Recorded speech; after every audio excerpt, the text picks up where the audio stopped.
오늘 우리에게 주시는 하나님 말씀은 마가복음 13장 21절부터 23절입니다. 우리 한 목소리로 함께 합독하겠습니다. 시작.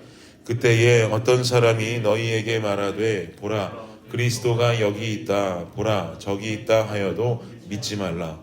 거짓 그리스도들과 거짓 선지자들이 일어나서 이적과 기사를 행하여 할 수만 있으면 택하신 자들을 미혹하려 하리라. 너희는 삼가라. 내가 모든 일을 너희에게 미리 말하였노라. 아멘. 기독교 신앙에 있어서 가장 중요한 것은 누구도 부인할 수 없는 부활신앙입니다.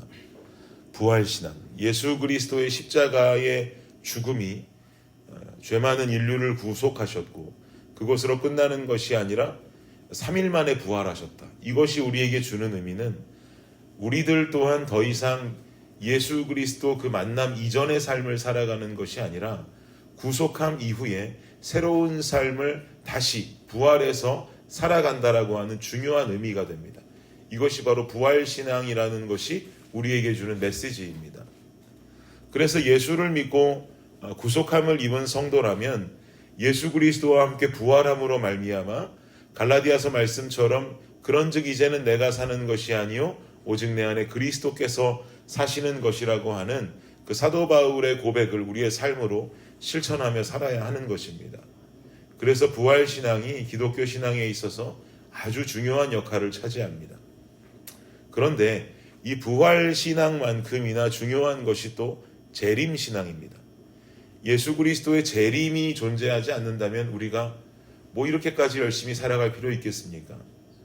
우리는 이 세상을 살아가지만 결국은 소망 없는 이 세상을 살아가면서 다시 오실 예수 그리스도를 기다리는 영적인 소망의 신앙을 가져야 하는 것입니다. 이게 바로 재림의 신앙이죠. 부활 신앙도 중요하지만 재림 신앙도 무척 중요합니다. 오늘 본문에서는 재림의 시기, 예수 그리스도 재림의 시기에 일어나게 될 어떤 징조들을 우리에게 간접적으로 알려주고 있는데요. 21절과 22절을 우리 다시 한번 읽어보면 함께 읽어보겠습니다. 시작. 그때에 어떤 사람이 너희에게 말하되 보라 그리스도가 여기 있다 보라 저기 있다 하여도 믿지 말라. 거짓 그리스도들과 거짓 선지자들이 일어나서 이적과 기사를 행하여 할 수만 있으면 택하신 자들을 미혹하려 하리라. 이게 무슨 말입니까? 여기저기서 여기에 그리스도가 있다 저기에 그리스도가 있다. 그리스도라고 하면 구원자, 메시아를 뜻하는 말입니다. 여기에 구원자가 있다. 저기에 구원자가 있다. 이렇게 말하는 거짓을 선포하는 자들이 마지막 때가 되면 재림이 다가오면 점점 더 늘어나게 될 것이라는 거죠. 이게 징조라는 말입니다. 여러분 이런 세상을 우리가 살아가고 있으면 실감이 되십니까? 저는 목사라는 신분으로 살아가면서 여러 가지 교회의 상황들을 듣게 되고 세상이 돌아가는 부분들을 영적으로 눈을 뜨고 바라보게 될 때 저는 이 징조가 굉장히 많이 실감됩니다. 2020년도에 한겨레 신문에 나온 기사인데요. 저는 이 기사의 제목이 참 웃을 수도 없고 울 수도 없는 제목이었습니다. 제가 기사 제목을 그대로 한번 읽어드릴 테니까 들어보십시오. 기사 제목이 현재 한국에 하나님이 20명, 재림 예수가 50명이 있다. 이게 기사 제목입니다. 이게 무슨 말입니까? 우리는 온갖 이단들이 판을 치는 세상을 살고 있다는 거죠. 자신을 자칭 하나님이라고 말하는 사람만 20명, 재림 예수라고 하는 사람만 50명이 있다는 겁니다. 우리가 알고 있는 상식적으로 알고 있는 재림 예수만 해도 몇 명입니까? 이재록 씨도 자신이 재림 예수라 하고 안상홍 씨, 정영석 씨, 이만희 씨는 보혜사라고 하니까 재림 예수라고 볼 수 있는 것인지는 모르겠는데 어쨌든 본인이 자칭 재림 예수라고 하는 사람들이 너무나 많아요. 제가 명단을 보니까 저도 모르는 성함의 재림 예수들이 더 많더라고요. 그런데 이 사람들은 50명이라고 소개되고 20명이라고 소개된 사람들의 명단은 어느 정도 본인이 이끌고 있는 교회에 이단 교회에 성도들의 수가 확보되어진 이름난 재림 예수들이고요. 아직 성도들을 모으면서 이 명단 속으로 들어오기 위해서 열심히 포교 활동을 하고 있는 초짜 재림 예수, 초짜 하나님들도 굉장히 많다는 이야기입니다. 여러분 어떻게 하면 좋습니까? 너무나 안타까운 현상이죠. 안타깝지만 이미 이러한 현상은 성경 속에서 예언이 된 상황들이라 놀랍지는 않습니다. 여기도 그리스도라 하고 저기도 그리스도라고 한다. 이뿐만이 아니라 우리 어제도 현재 이스라엘의 이야기가 잠깐 거론되었지만 현재 이스라엘 민족들의 상황도 보면 이 이스라엘 민족들, 지금의 유대인들은 예수님을 그리스도라고 인정하지는 않잖아요. 유대교와 기독교의 차이는 예수 그리스도를 인정하고 인정하지 않고의 차이입니다. 구약은 모두 다 인정한단 말이죠. 그래서 이 유대교도들은 예수님이라는 메시아가 그분이 메시아도 아니고 그분이 초림한 것도 아니라고 인정하고 있으니까 여전히 그들이 믿는 구약 속에 예언되어진 그리스도, 오실 메시아를 오늘도 기다리고 있단 말이에요. 근데 기다려도 오지를 않죠. 당연히 오지 않겠죠. 이미 오셨으니까요. 이들이 요즘에 와서 하도 기다리는 메시아가 오질 않으니까 본인들께서 메시아라고 여기고 생각하며 살고 있는 사람들이 생겨나는데 그게 누구냐면 자신들이 존경하는 유대교 랍비들 중에 몇 명을 이분들이 메시아구나, 보내신 구원자구나라고 생각하면서 신앙생활하는 사람들이 유대교 안에서 늘어난다라는 이야기를 들었습니다. 속상한 일이에요. 이것도 거짓 예수죠. 거짓 미혹된 영이에요. 이러한 상황도 거짓된 그리스도들이 재림의 때가 다가오면 나타날 것이라는 예언이 이루어지고 있는 것을 증명하는 겁니다. 사단의 속임수죠. 사단은요, 우리가 무서워할 존재가 아닙니다. 이미 예수 그리스도께서 승리하신 존재이고 우리가 왜 무서워하지 않아도 되는 존재냐면 사단은 우리를 미혹할 줄밖에 몰라요. 미혹하고 유혹해서 우리를 속여서 다른 길로 가게 만듭니다. 우리를 구원의 길에서 벗어나게 만드는 게 그들의 주특기예요. 그러니 우리는 이것을 예수 그리스도 이름으로 대적하기만 하고 진리 안에 서 있기만 하면 우리는 사단의 영을 두려워하고 무서워할 필요가 없는 것입니다. 근데 이 마지막 날까지도 사단은 두루다니며 삼킬 자를 찾듯이 우리를 미혹하고 유혹한단 말이죠. 잘못된 영으로 말입니다. 바보같이 저런 데에 속나. 교리를 들어봐도 지금 들으면 너무나도 웃기는 교리인데, 초등부 때 신앙생활 조금만 잘해도 알 수 있는 교리인데 어떻게 저기에 속아 넘어가서 이단에 넘어가나. 참 불쌍한 사람들이다 라고 말할지 모르겠지만 사단의 유혹과 미혹이 눈을 가려버리면 넘어가는 거예요. 우리도 진리 안에 바로 서 있지 않으면 우리도 장담할 수가 없는 것입니다. 그래서 하루하루 살아가는 우리의 신앙생활이 중요하고 우리가 믿는 진리의 신앙과 신학이 우리 마음속에 올바로 서 있어야지 누가 미혹한다 할지라도 넘어가지 않게 되는 것입니다.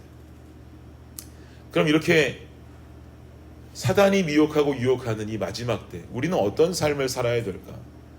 사도 바울이 예수 믿는 신도들 잡으러 다녔듯이 이단들 잡으러 우리도 돌아다니면 될까요?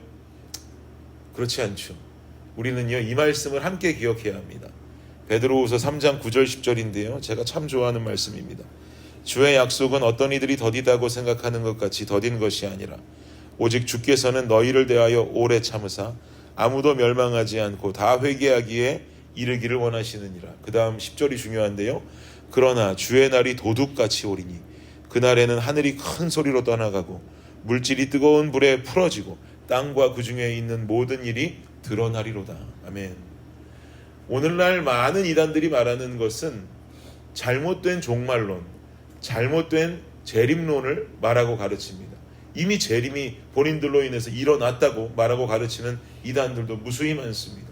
그런데 제가 너무나 마음에 안타깝고 슬픈 것은 이러한 이단들의 여파로 나타나는 기독교 안에서의 잘못된 현상이 뭐냐면 올바로 된 교회에서, 일반 교회에서 종말에 대해서 말하고 재림에 대해서 말하기를 점점 두려워한다라고 하는 사실이에요. 왜 그러냐?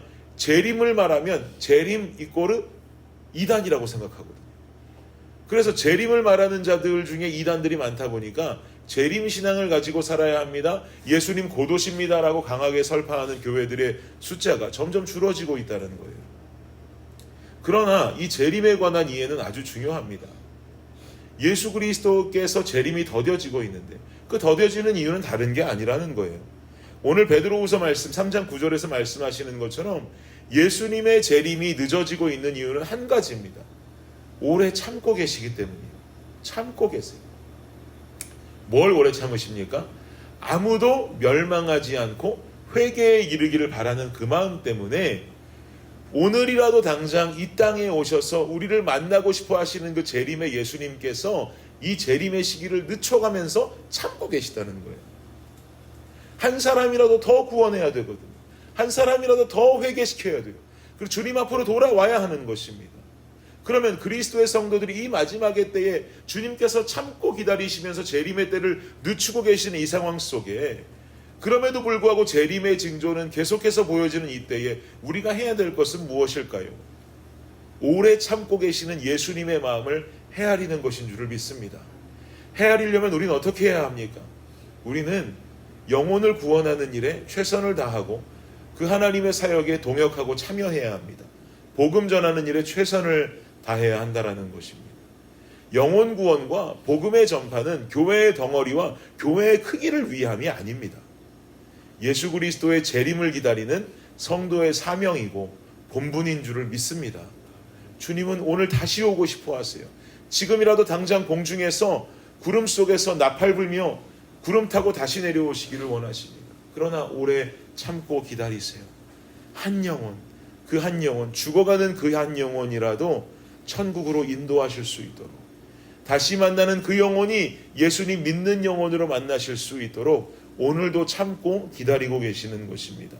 이런 예수님의 마음을 헤아리고 우리가 복음을 전하는 삶을 살아야 하고, 복음 전하는 삶을 살기 위해선 복음을 살아내는 성도가 되어야 합니다.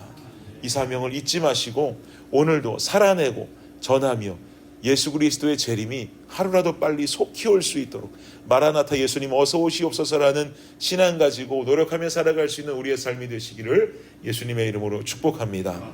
기도하겠습니다. 마라나타 주 예수여 어서 오시옵소서. 초대교회 성도들의 신앙입니다.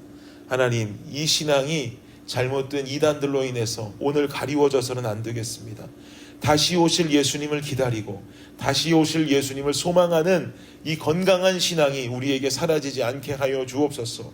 잘못된 이단들, 거짓된 선지자들은 계속해서 우리에게 종말과 재림에 대해서 언급합니다. 그것을 우리가 언급하지 못하도록 잘못된 것만 언급하며 속입니다.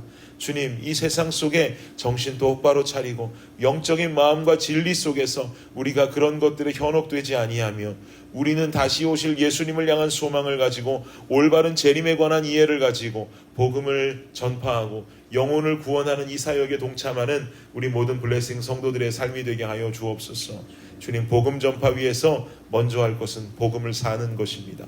복음 받은 자답게 주님, 우리가 예수 그리스도 이전의 삶이 아니라 예수 그리스도의 부활 신앙을 가지고 다시 태어난 사람답게 살아갈 수 있는 구속의 영이 될 수 있도록 주님 함께하여 주시옵소서. 감사합니다. 이 모든 말씀 예수님의 이름으로 기도드립니다. 아멘.